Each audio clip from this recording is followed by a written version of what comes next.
할렐루야. 오늘 12월의 첫날, 12월의 첫 주 예배 가운데 함께 하신 모든 분들에게 하나님의 은혜가 함께 하시길 축복합니다. 우리 서로 인사하십시다. 사랑하고 축복합니다.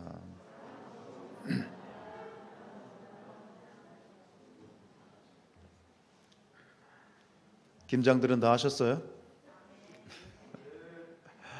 고생하셨습니다. 자, 우리가 이제 대부분 요즘은 남녀노소를 불문하고 운전을 많이 하시는데 운전을 하다 보면 원치 않게 크고 작은 사고들이 있습니다. 그런데 이 겨울이 되었죠. 오늘 많이 추운데 겨울에 특별히 운전 조심하시길 바랍니다. 아마 이게 속으로 지금 크게 아멘 하시는 분들은 아마 한 번쯤 큰 사고를 경험하셨던 분들일 거예요. 저도 이 겨울에 그냥 생각만 해도 그냥 떠올리기만 해도 가슴이 서늘해지는 그런 교통사고가 한 2번 정도 있었습니다. 근데 그 교통사고 한 지금부터 20년 전인 것 같은데 다 겨울이었던 것 같아요. 겨울에 정말 끔찍한 몸서리가 쳐지는 그런 교통사고였습니다. 여러분, 그 교통사고가 운전하신 분들은 언제 큰 사고가 나나요? 운전을 막 시작해서 초보 때, 초보 운전 딱지 붙이고 다닐 때 큰 사고가 납니까? 아니면은 운전 어느 정도 하기 시작할 때입니까?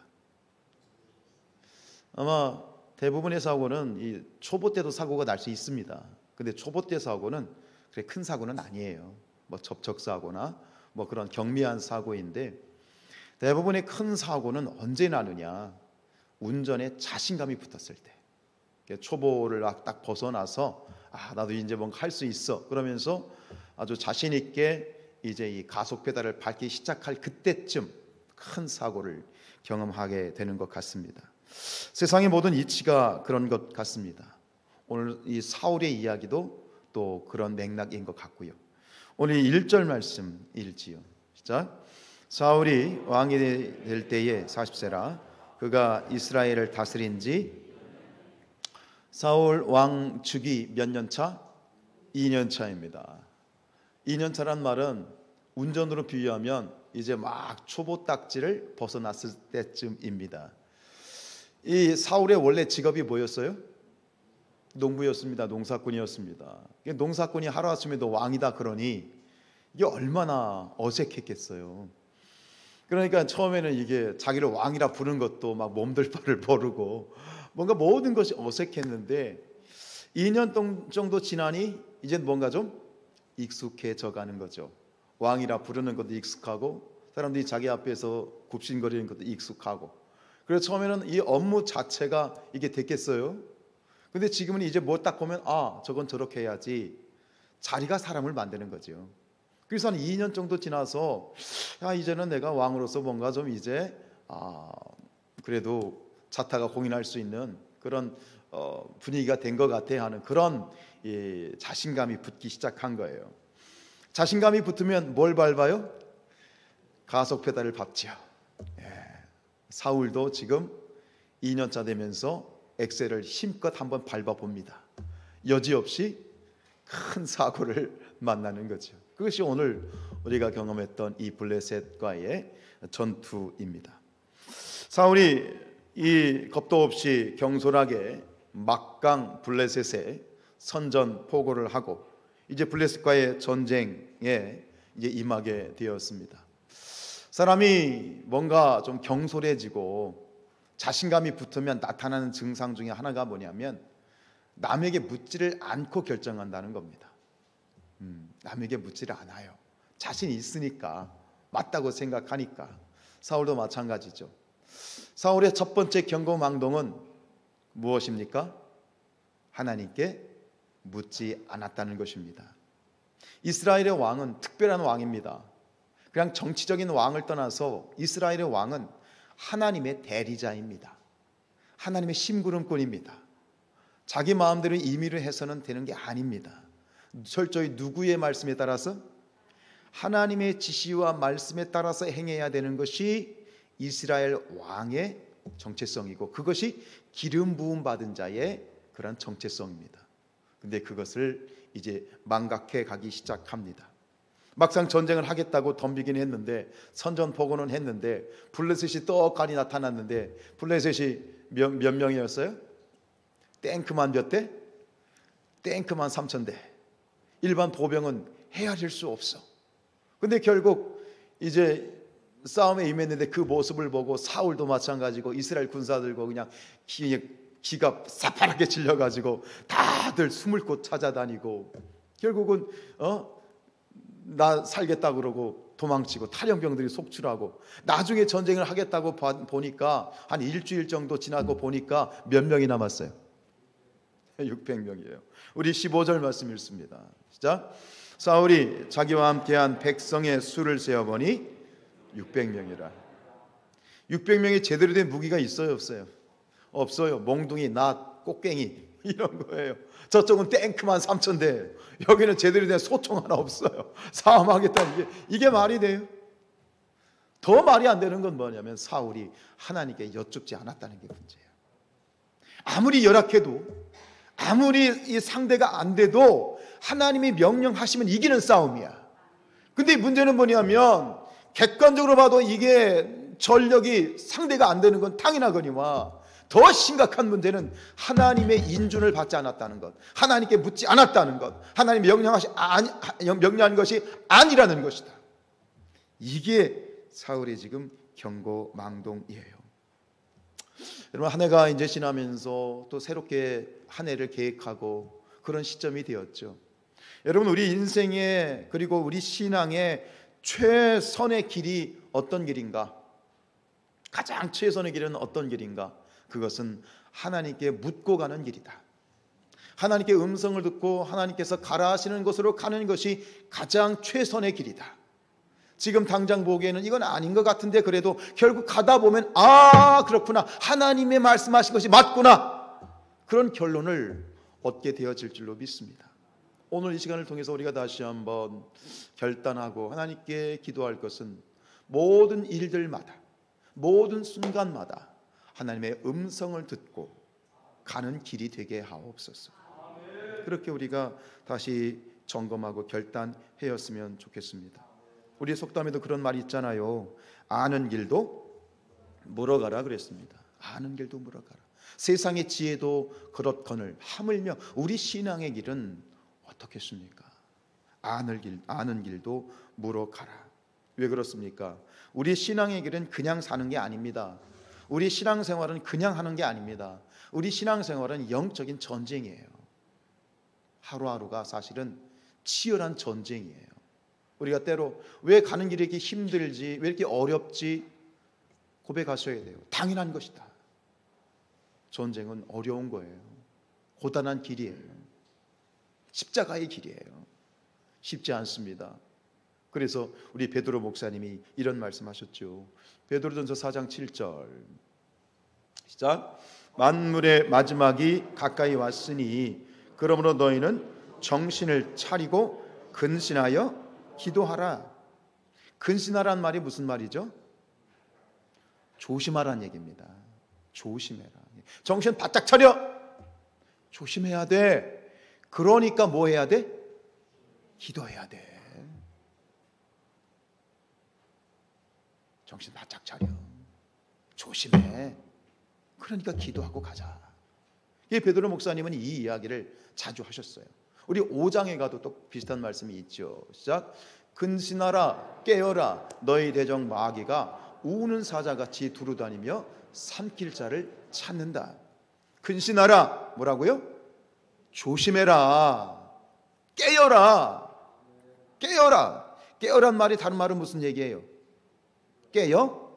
기도해라. 왜? 너희 대적 마귀가, 마귀 사단이가 우는 사자같이 호시탐탐 너희를 끄집어내려고, 너희를 걸려 넘어지게 하려고 그렇게 지금 눈에 불을 켜고 지금 너희를 노리고 있잖아.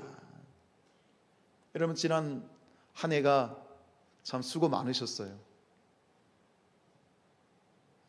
별로 한 일 없으세요? 잘 오셨고 고생하셨고 수고하셨고 애쓰셨어요. 그런데 얼마나 힘든 그런 걸음걸음을 걸어오셨어요. 하루도 바람잘 날 없고 하루도 마음 놓을 그런 날이 없고, 말씀드린 것처럼 그게 문제가 있어서 그런 게 아니라니까요. 그게 정상이에요. 그게 우리의 가는 걸음이에요. 왜요? 우리의 가는 걸음은 영적 전쟁이에요. 미끄러지는 것은 한순간입니다. 추락하는 것은 날개가 있습니다. 추락하는 것이 날개가 있다는 말 들어보셨죠? 무슨 뜻입니까? 추락하는 것은 가속도가 붙는다는 얘기입니다. 한번 미끄러지면 그냥 순식간이란 얘기예요.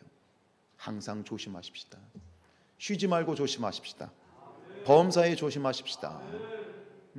우리의 가는 걸음이 그렇습니다. 사도 바울은 또 우리에게 이런 얘기를 합니다. 고린도전서 10장입니다. 시작. 그런즉 선줄로 생각하는 자는 넘어질까 조심하라. 우리가 넘어지지 않기 위해서는 아는 길도 물어가자. 근데 저는 이렇게 다시 말씀드리고 싶습니다. 우리가 너무나도 잘 아는 길이기 때문에 물어가야 된다. 오히려 아는 길이기 때문에 물어가야 된다. 우리가 모르면 물어보죠. 그죠? 그런데 아는 길이기 때문에 묻지 않습니다. 아는 길이기 때문에, 익숙한 길이기 때문에, 당연한 것 같기 때문에 우리는 더욱더 하나님께 여쭈어 봐야 되겠습니다. 다윗도 한때는 경거망동에서 큰 망패를 당했습니다. 힘든 고난을 당했습니다. 그런데 다윗은 이게 아닌게벼. 그리고선 바로 돌이켰어요. 회개했어요. 그리고 그는 끝까지 그의 마지막은 참 아름답게 끝이 났습니다. 그런데 오늘 우리는 이 말씀 속에서, 오늘 본문 속에서 참 안타까운 장면을 보게 됩니다. 사울은 다윗과 같지 않았습니다. 사울은 자기가 이런 상황에 직면한 것이 무엇 때문인지, 자신의 죄 때문인지, 자신이 잘못한 것인지를 분명히 사무엘을 통해서 질책을 받고 그 책망을 받았음에도 불구하고 거기서 즉시 꼬꾸라져서 하나님 죄송합니다. 제가 잘못했습니다. 그리고 돌이켰으면 되는데 오늘 이 사울은 그러지 않았어요. 그리고 1차 경거망동에 이어서 돌이킬 수 없는 치명적인 2차 경거망동하는 짓을 저지르고 말아요. 그것 때문에 결국 이 사울은 하나님으로부터 버림받는 안타까운 일이 발생을 하게 됩니다. 우리 8절 말씀 읽습니다. 시작. 사울은 사무엘이 정한 기한대로 이레 동안을 기다렸으나 사무엘이 길갈로 오지 아니하매 백성이 사울에게서 흩어지는지라. 막상 전쟁을 하겠다고 나갔지만 그러나 안전장치가 하나 있었어요. 이 전쟁을 본격적으로 시작하기 위해서는 무엇을 드려야 돼요? 제사를 드려야 돼요. 이 제사는 본격적인 출전을 위한 제사고, 하지만 하나님의 마지막 결제인 거예요. 그래, 좋아, 전쟁해. 하나님이 오케이 사인하시는 거예요. 제사가 드려져야만 본격적인 정말 하나님의 이 허락이 떨어지는 그러한 이 안전장치가 있게 되어지는 거예요. 이를 위해서 이 사무엘은 하나님의 뜻에 따라서 아마 사울에게 이렇게 말한 것 같아요. 내 일주일 뒤에 오겠다. 일주일만 기다려라. 근데 일주일이 되었어요. 사무엘이 나타나요? 안 나타나요? 안 나타나요. 그러니까 사울은 사울이고 백성들이 술렁술렁 거리는 거예요. 그나마 이 병사들이 막 타령해가지고 그나마 듬성듬성한데 또 백성들이, 이 군사들이 술렁이기 시작하니 또 도망가기 시작하는 거예요. 아들이 입이 그냥 바짝바짝 마르죠. 그냥 몸이 바짝바짝 말라요. 막 죽겠어요. 그 상황 가운데 어떤 일이 벌어지느냐. 근데 이 말씀을 우리가 들어가기 전에 한 가지 질문할 건 뭐냐면, 왜 지금 이런 급박한 상황 가운데에서 하나님께서 전쟁을 하라고 하시든지 아니면 전쟁을 멈추라고 하시든지 그냥 빨리 말씀하시면 되는데 왜 일주일을 기다리라고 했느냐. 여기서 우리가 질문할 수 있어야 돼요. 왜 일주일이냐. 여러분, 분명한 것은 하나님의 뜻 가운데 있는 줄로 믿습니다. 사무엘이 예를 들어서 멀리 외국에 출장 나갔다가 지금 멀리 가서 이제 돌아와야 되는 그 시간이 너무 오래 걸려가서 일주일이냐, 아니면 지금 이 전쟁터와 사무엘이 있는 거리가 일주일 정도로 먼 거리에 있어서 일주일을 기다리라고 한 것이냐. 그럴까요? 안 그럴까요? 그렇진 않아요. 그렇게 큰 땅은 아니에요, 이스라엘이. 이 일주일은 뭐냐? 하나님의 뜻이 있는 것이죠. 하나님의 섭리가 있는 것이죠. 성경에서 숫자가 가지는 의미가 굉장히 중요하거든요. 근데 7이라고 하는 숫자의 의미는 뭡니까? 우리가 보통 7은 무슨 수? 완전수. 그 7은 완전함의 의미가 있는데 이 7과 관련된 구약의 대표적인 사건이 뭐예요? 천지 창조. 하나님 일주일 동안 세상을 창조하시고 6일 동안 창조하시고 마지막 7일째 쉬셨죠. 결국은 이 7일은 창조의 시간이에요. 7일은 완전한 시간이에요. 하나님의 일이, 하나님의 섭리가, 하나님의 작업이 이루어지는 그런 시간이고, 마지막 7일이라 마지막 일곱째 날은 뭐냐? 평안과 쉼, 안식의 날이에요. 그러니까 여기서 이 7일을 이 기다리라고 한 이것은 무엇이냐? 하나님의 목적하신 크로노스의 시간이 아니라 카이로스의 시간. 그냥 이 시계 돌아가는 그런 크로노스, 일반적인 24시간의 문제가 아니라 카이로스, 하나님이 정하신 하나님의 목적이 있는 시간이에요. 이것은 사울을 테스트하는 시간이었어요. 어떤 테스트? 사울이 정말 하나님을 진심으로 의지하고 있는지, 어떤 상황과 어떤 처지에 있든지 100% 하나님을 믿고 있는지, 내가 사나 죽으냐 나는 주님의 것입니다. 죽어도 주님의 뜻대로 하십시오. 이 나라는 하나님의 나라입니다. 라고 모든 걸 100% 맡기고 있는지, 그것이 테스트를 받는 시간, 사울이 평가를 받는 그런 시간이 바로 일주일이었던 거예요. 여러분, 구원은 오직 누구에게 있습니까? 구원은 누구로부터 나오는 것입니까? 하나님이시죠. 살아도 우리는 하나님의 것이고 죽어도 하나님의 것입니다. 살아도 천국이지만 죽어도 천국입니다. 동의하십니까? 하나님께서는 우리의 마음이 99%의 마음이 아니라 98%의 헌신이 아니라 우리 마음의 100%를 받기를 원하십니다. 구원은 하나님께 있습니다. 하나님이 하십니다. 아무리 되는 것 같아도 하나님 막으시면 절대 안 되는 것이고, 아무리 안 될 것 같아도 하나님이 물꼬를 트시면 되는 것이에요. 모든 것은 하나님께 있는 것이에요. 그런 온전한 마음, 사울이 그런 온전한 마음을 가지고 있는지 마지막으로 이 자리에서 지금 테스트를 받고 있는 거예요. 시편 46편 10절 말씀 읽습니다. 시작. 이르시기를 너희는 가만히 있어 내가 하나님됨을 알지어다. 내가 문나라 중에서 높임을 받으리라. 내가 세계 중에서 높임을 받으리라. 너희는 가만히 있어 주가 하나님 되말지어다. 너희는 가만히 있어. 가만히 있으라는 얘기는 그냥 디비저 잘하는 얘기인가요? 아니에요. 하나님을 믿으라는 얘기예요. 하나님께 맡기라는 얘기예요. 그래서 기다리라는 거예요. 기다리는 게 쉬울까요? 내가 뭔가를 하려고 나서는 게 쉬울까요? 기다리는 게 어려울까요? 내가 뭘 해야 되겠다고 나서는 게 어려울까요? 진짜 어려운 건 기다리는 거예요. 기다리는 거예요. 기다림이 정말 어렵습니다. 사울의 테스트, 결국은 1차의 어떤 실수를 극복할 수 있는, 그거를 이제 극복하고 다시 하나님께 인정을 받을 수 있는 2차의 기회가 있었지만, 결국 그 테스트에서 사울은 너무나도 안타깝게 미끄러지고 맙니다. 결국 이 사건의 마지막은 사무엘을 통해서 이렇게 사울을 책망하시죠. 13절입니다. 시작. 사무엘이 사울에게 이르되 왕이 망령되이 행하였도다.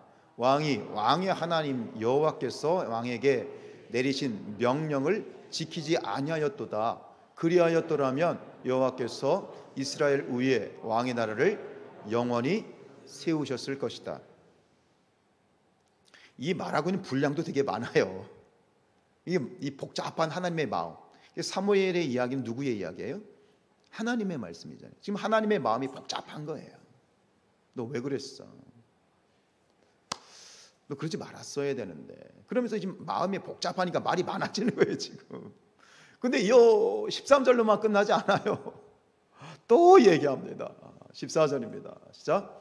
지금은 왕의 나라가 길지 못할 것이라. 여호와께서 왕에게 명령하신 바를 왕이 지키지 아니하였으므로 여호와께서 그의 마음에 맞는 사람을 구하여 여호와께서 그를 그의 백성의 지도자로 삼으셨느니라 하고, 주님 말씀하시면 가면 되고 주님 말씀하시면 서면 되는 거예요.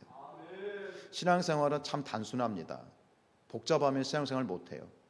주님이 하라면 하고 주님이 하지 말라면 하지 않는 거예요. 이게 안 되는 거죠. 우리는 복잡하니까. 왜 이렇게 복잡한지 모르겠어요. 또 우리가 연약하니까. 여러분, 사나 죽으나 우리는 주의 것입니다. 아멘이십니까? 살아도 천국이고 죽어도 천국입니다. 동의하십니까? 그렇게 사십시다. 그렇게 살아가십시다.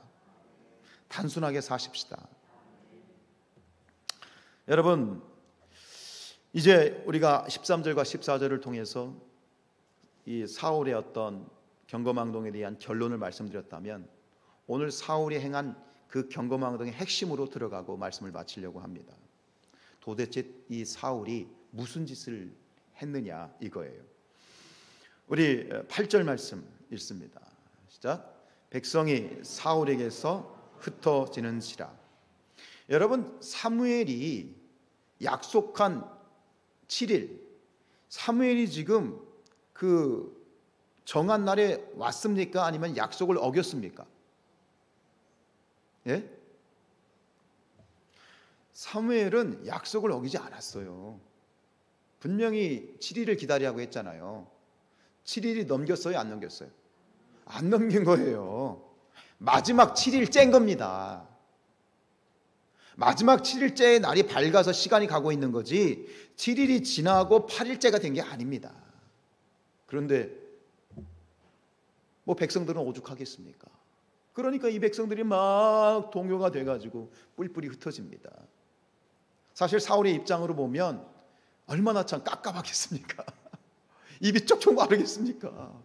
사무엘은 안 오지, 시간은 급하지, 백성들은 군사들은 떠나가지고 듬성듬성 이제는 뭐 정말 뭐 눈에 보일 정도로 막 다 빠져 있지. 사울의 마음이 참 깝깝하고 답답했을 거예요.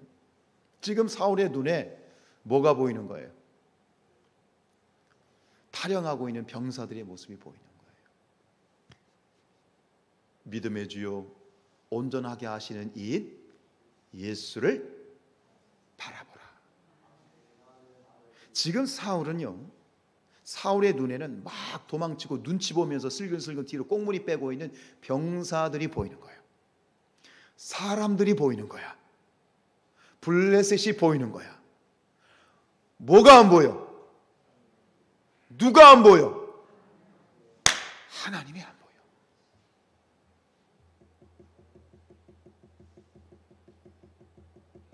저러면 여러분들은 지금 누구를 보고 계십니까? 가기한 목사를 보고 계신가요? 그러시면 안 됩니다. 예배 가운데 여러분들은 하나님을 보셔야 됩니다. 하나님의 음성을 들으셔야 됩니다. 이곳에 임재하시는 하나님의 임재를 여러분들의 영의 눈이 열려서 보셔야 됩니다. 사람이 보이면 하나님이 안 보입니다. 지금 사울의 문제는 여기서 시작이 되는 겁니다. 그런데 하나님이 크게 보이면 사람은 안 보이는 거야. 하나님이 크게 보면 블레셋이 안 보이는 거야. 병사가 600명이든 300명이든 100명이든 병사가 보이는 게 아닙니다. 하나님이 보이면 문제가 보이지 않습니다. 사울의 눈에는 사람이 보이는 거예요. 블레셋이 보이는 거예요. 그래서 결국 사람이 보이면 마음이 조급해지고, 사람이 보이면, 하나님이 보이지 않으면 이제 인간의 수단을 쓰게 되고, 결국 이 사울은 하지 말아야 될 정말 경거망동한 짓을 하고 맙니다. 그게 9절입니다. 시작. 사울이 이르되 번제와 화목제물을 이리로 가져오라 하여 번제를 드렸더니. 여러분들이 이 말씀을 읽으시면서 이것이 지금 점하고 있는 그 의미가 무엇인지 여러분들을 상상이나 하십니까? 지금 이 사무엘을 기다린 이유, 일주일씩이나 사무엘을 기다린 이유는 이 출전을 위한 제사, 번제와 화목제를 집례할 수 있는 유일한 사람은 누구였습니까? 사무엘이었습니다. 제사장만 할 수 있는 일입니다. 자기가 아무리 왕이라 할지라도 그 제단의 번제나 화목제를 드릴 수 없습니다. 그럼 그것은 죄가 됩니다. 근데 결국 이 사울이 자기 손으로 가져와, 제물 가져와, 그러고서는 행위할 수 있죠. 그거 해가지고 가져다가 제단에다 불태워 행위는 할 수 있습니다만 행위 자체가 문제가 아니라 그걸 할 수 있는 자격이 없습니다. 내가 왕임례하고 제사를 드릴 수가 없습니다. 하나님이 받으십니까? 하나님이 받지 아니하십니다. 제사장만이 할 수 있는 그 권한, 월권을 한 겁니다. 선을 넘은 겁니다. 절대로 넘어서는 안 되는 선을 넘어버린 겁니다. 제사, 예배를 모독한 것입니다. 지금 이 제사 제도를 모독했다라고 하는 것은 이 제사의 제도를 정하신 것이 누구십니까? 하나님이십니다. 하나님이 주신 법입니다. 즉 제사, 예배에 대한 이 제도를 무시하고 자기가 나가서 번제와 화목제물을 드렸다는 것은 제사 제도를 모독한 것이며 궁극적으로는 누구를 모독한 것이고 누구를 무시한 것이고 누구를 경멸한 것입니까? 하나님을 무시한 겁니다. 하나님을 경멸한 겁니다. 여기서 하나님이 그의 중심을 정확하게 보신 겁니다. 하나님은 우리의 중심을 보십니다. 그의 마음의 태도를 보십니다. 우리가 예배를 다 드리고 있어도 이 시간 이 한국 땅에 많은 성도들이 예배를 드려도 하나님은 그 예배 드리는 숫자를 보는 것이 아니라 그 예배자들 가운데 예배 드리는 온전히 영과 진리로 하나님께 오롯이 하나님이 받으시는 예배의 자세를 가지고 드리는 그 사람이 예배를 받으시는 것이지, 그냥 이 자리에 나와 있다고 해서 모든 사람의 예배를 받으시는 것이 아니다라고 하는 것입니다. 준비된 예배, 중심의 예배, 영의 예배, 진리의 예배, 그 예배를 받으시는 거죠. 그런데 오늘 사울은 너무나도 큰 잘못을 저질렀고 엄청난 치명적인 경거망동을 하고 맙니다. 넘지 말아야 될 선을 넘었습니다.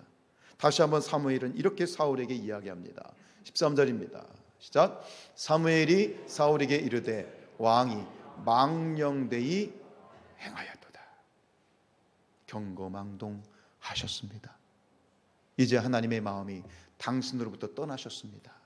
새로운 왕을 준비하실 것입니다 라고 하는 그런 어마어마한 저주의 말을 듣게 됩니다.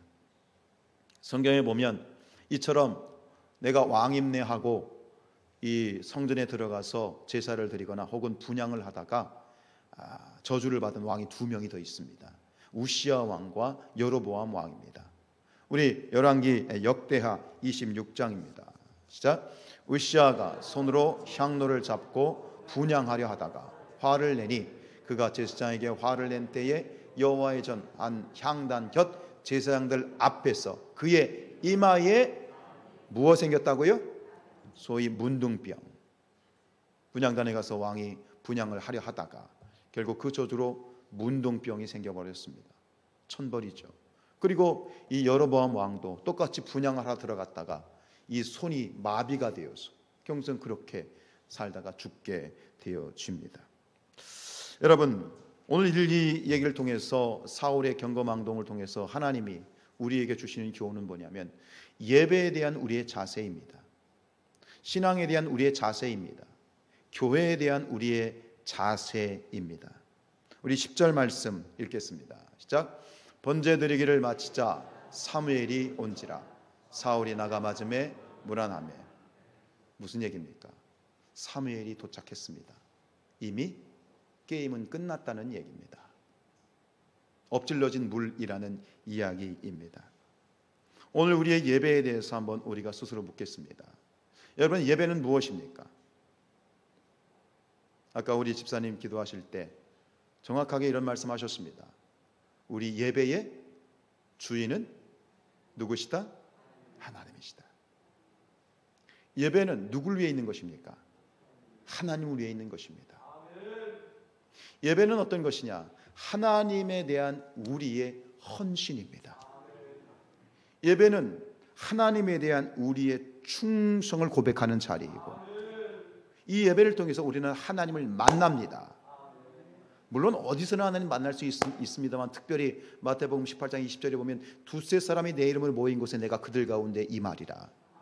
즉 예배의 자리에 하나님이 임재하시는 거예요. 제가 묻지 않았습니까? 여러분들이 지금 누구를 보고 계시냐고. 가기한 목사를 보시면 안 됩니다. 하나님을 보셔야 됩니다. 제가 하나님이란 얘기가 아닙니다. 이곳에 영으로 임재하시는 하나님의 영을 듣기란 얘기입니다.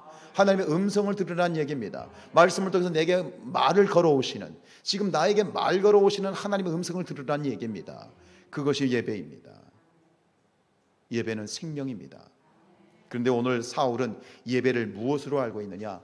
예배를 내가 이렇게 번제를 드리고 화목제를 짐승을 태워드리면 그 모습을 보고 누가 용기를 얻어요? 누가 용기를 얻어? 병사들이 용기를 얻는 거예요. 즉 예배를 뭘로 여기고 있냐면 쇼로 여기고 있는 겁니다.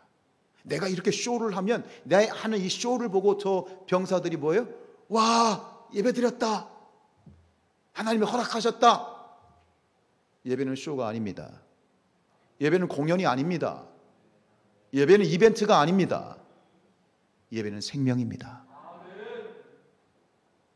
근데 사울은 예배를 그렇게 만들어 버렸습니다. 말씀을 정리합니다. 이제 오늘 우리의 모습을 한번 살펴보십시다. 여러분들이 예배를 어떻게 생각하고 계십니까? 코로나의 시국 가운데에서도 우리는 다른 건 다 포기해도 이 현장 예배를 포기하지 못했습니다. 왜 그러냐면 예배는 우리의 마지막 최후 보루이기 때문에 그렇습니다. 내가 전도도 못하고 속으로 모임도 못하고 나가서 어떤 이벤트나 교회에서 하던 어떤 노인대학이나 많은 것들은 다 못해요. 그런데 마지막 하나 포기하는 못하는 게 있어요. 포기해서는 안 되는 게 있어요. 그게 뭐예요? 예배입니다. 예배는 무조건 예배만 드리면 된다. 내가 오늘 위해서 이 시간 예배를 그냥 1시간, 그냥 바쁘지만 가서 예배 드려야지, 그냥 1시간 드려야지, 예배만 그냥 드리면, 예배 드린다는 자체만으로 하나님은 복을 주시느냐? 감사한 일이죠. 바쁜데 이렇게 예배 드리면 감사한 일이죠. 그러나 말씀드린 것처럼 우리는 중심을 받으세요. 예배는 행위 자체가 아니라 어떤 자세로 예배를 나오는지, 여러분들 예배를 위해서 무엇을 준비하셨는지 하나님은 다 아십니다. 정말 하나님을 기대하고 계신지, 말씀을 기대하고 계신지, 하나님 오늘 나에게 말씀하신, 뭐라고 말씀하신지, 말씀이 떨어지면 내가 그 말씀 붙잡고 내가 순종하겠습니다 라고 하는 헌신이 있는지, 하나님과 교회를 단지 내 문제를 해결하기 위한 하나의 복받기 위한 수단으로 생각하고 있는지. 여러분, 우리의 믿음은 우리는 신앙이지 미신이 아닙니다. 미신과 신앙의 절대적인 차이가 뭡니까? 미신은 신을 나의 목적을 달성하기 위한 목적으로 사용하는 것이 미신입니다. 반대로 신앙은 내 삶을 하나님의 뜻 가운데 바치는 것이 신앙입니다. 기도가 무엇입니까? 내가 원하는 것을 기도해서, 내가 기도해서 하나님 내 아들 대학 붙여주세요, 취직시켜주세요, 이 문제 해결해주세요, 내가 원하는 것을 기도해서 받아내려고 한다면, 그것이 기도의 모든 목적이라면, 그런 목적도 있겠지만, 그러나 그것이 전부라면 그건 미신이에요. 우리는 미신이 아닙니다. 우리는 신앙입니다. 우리가 기도하는 목적이 뭡니까? 기도는 나의 삶을 하나님의 뜻 가운데로 맞추어가는 게 기도예요. 내 뜻대로 마옵시고 아버지의 뜻대로 하옵소서. 이것이 우리 신앙적인 기도의 핵심입니다. 그러니까 미신으로 믿는 자들은 어떻게 합니까? 와서 문제가 있어 기도하는데 안 돼. 그럼 떠나는 겁니다. 달면 삼키고 쓰면 뱉는 겁니다. 그건 미신입니다. 오늘 사울은 예배를, 하나님을 미신으로 지금 잡고 있는 겁니다. 사울에게는 하나님이 신앙이 아니었던 겁니다. 우리에게도 동일한 일이 벌어져서는 아니 되겠습니다. 여러분, 우리 인생의 주인, 내 삶의 주인, 내 물질의 주인, 내 시간의 주인, 내 모든 인생의 주인은 누구십니까? 이게 자신이 없으십니까? 달라고 할까봐? 다시 한번 고백하십시다. 내 모든 삶의 주인이 누구십니까? 내 물질의 주인이 누구십니까? 내 시간의 주인이 누구십니까? 이것이 신앙입니다. 이것이 중심입니다. 살아도 우리는 주님의 것이고 죽어도 주님의 것이고 사나 죽으나 우리는 주님의 것이니. 사랑하는 성산의 우리 가족들이여, 그렇게 살아가십시다. 그게 그리스도인입니다. 세상과 다른 그리스도인의 삶입니다.